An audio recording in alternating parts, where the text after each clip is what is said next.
మిత్రులందరికీ జేబీ. నేను మీ బైరి వెంకటేశం, ఎస్సీ ఉపకులాల హక్కుల పోరాట సమితి రాష్ట్ర అధ్యక్షుడిని.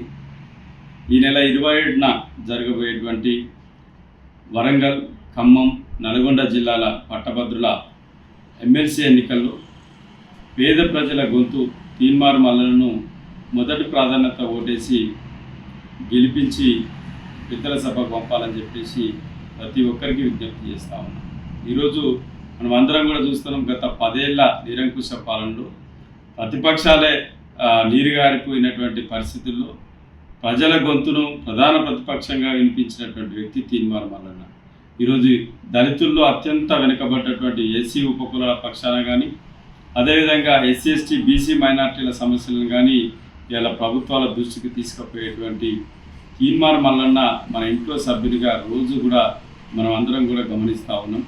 ఆయనను అందరం కూడా ఇది ఒక మన బాధ్యతగా భావించి ఈ 27న జరిగేటువంటి ఎన్నికల్లో ఆ నియోజకవర్గంలో ఉన్నటువంటి మన పట్టభద్రులైనటువంటి యువకులు, ఉద్యోగులు, మేధావులు, నిరుద్యోగులు అందరూ కూడా మన సమస్యలను వినిపించడం కోసం మరి ఆ తీన్మార్ మల్లలను పెద్దల సభకు పంపించడానికి అందరు సిద్ధంగా ఉండాలని చెప్పేసి ఈరోజు ఎస్సీ ఉపకులాల హక్కుల పోరాట సమితి పక్షాన పిలుపునిస్తూ ఉన్నాం. జై భీమ్.